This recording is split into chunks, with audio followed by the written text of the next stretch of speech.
Welcome back to the Ancestral Findings podcast. Join me today as we explore the life of James A. Garfield, the 20th President of the United States. Discover how this scholar and Civil War hero navigated the challenges of the presidency, championed civil service reform, and advocated for education and civil rights.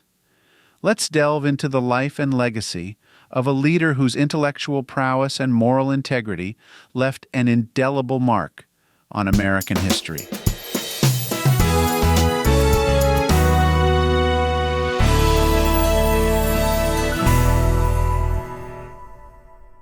James Abram Garfield was born on November 19, 1831, in a log cabin in Orange Township, Ohio, now Moreland Hills.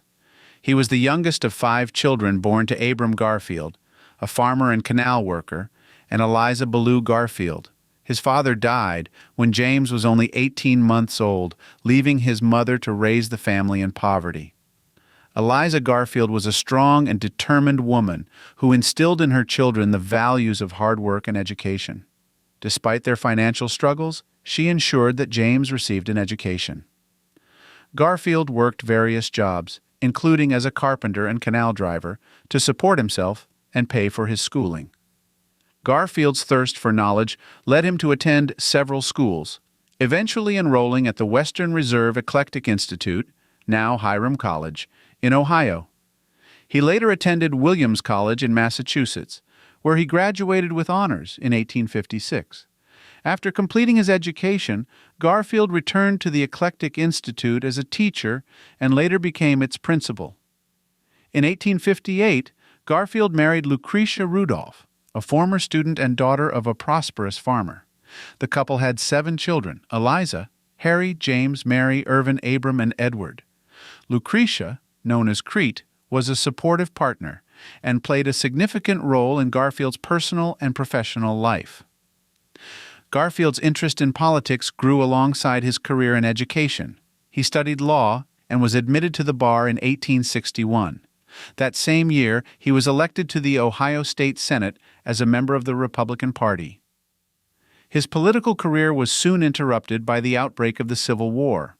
Garfield joined the Union Army in 1861, initially as a lieutenant colonel of the 42nd Ohio Volunteer Infantry. He quickly rose through the ranks due to his leadership and strategic abilities. Garfield's most notable military achievement came at the Battle of Middle Creek in Kentucky, where he led his troops to a significant victory. By 1863, he had achieved the rank of Major General. In 1862, while still serving in the Army, Garfield was elected to the U.S. House of Representatives. He reluctantly resigned his commission and took his seat in Congress, where he served for nearly 18 years. During his time in Congress, Garfield became known for his oratory skills, his commitment to civil rights, and his advocacy for economic and educational reforms. Garfield was a strong supporter of Reconstruction and worked to protect the rights of freed slaves. He also championed the gold standard and opposed the use of greenbacks, or paper currency not backed by gold. In 1880, Garfield attended the Republican National Convention as a supporter of John Sherman for the presidential nomination. However, after 35 ballots, the convention was deadlocked and Garfield emerged as a compromise candidate. He was nominated on the 36th ballot and went on to win the election against Democratic candidate Winfield Scott Hancock. One of Garfield's primary goals as president was to reform the civil service system, which was plagued by corruption and patronage. He sought to implement a merit-based system for government appointments and reduce the influence of political patronage. Garfield's efforts to clean up the civil service faced resistance from powerful political factions, but he remained committed to his principles. Garfield was a strong advocate for education and believed in the importance of intellectual development for the nation's progress. He supported federal funding for education and promoted policies to improve the nation's educational system.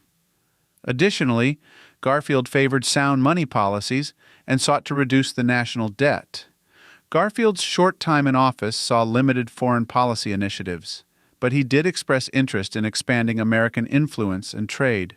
He supported efforts to build a canal across Central America and strengthen ties with Latin American countries. Garfield's presidency was tragically cut short on July 2, 1881, when he was shot by Charles J. Guiteau, a disgruntled office seeker, at the Baltimore and Potomac Railroad Station in Washington.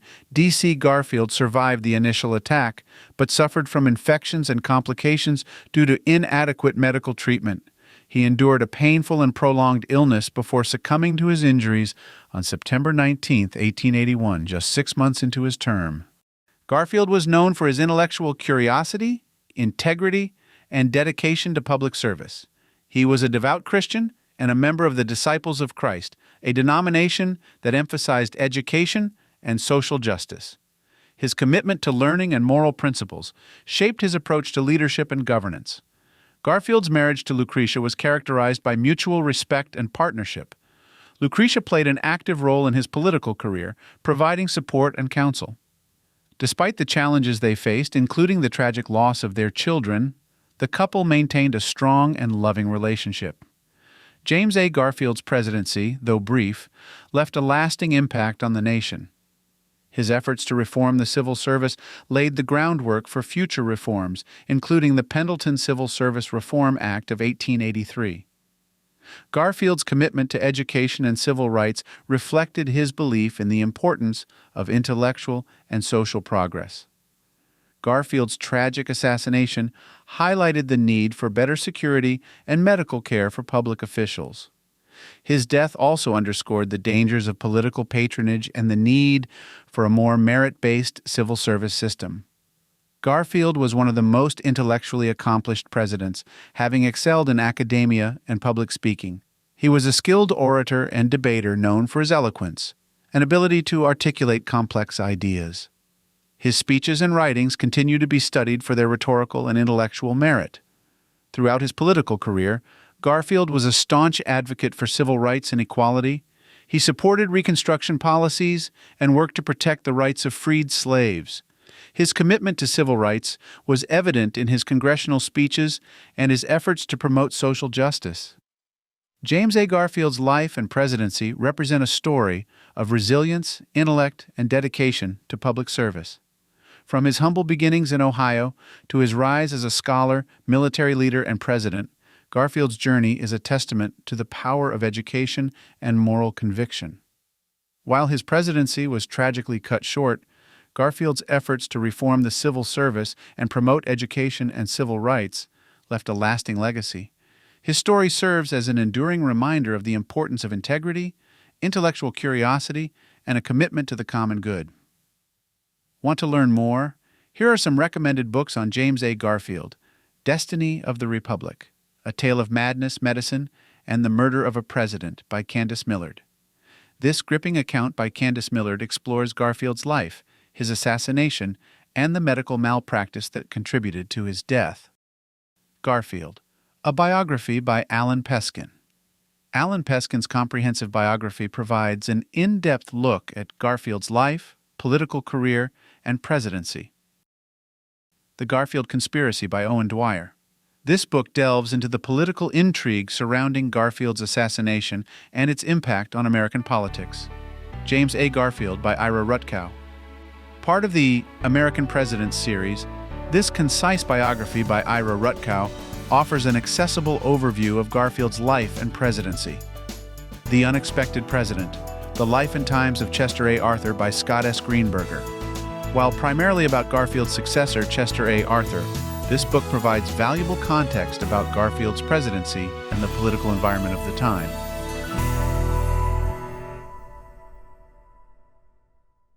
Many thanks for subscribing and listening to the Ancestral Findings podcast.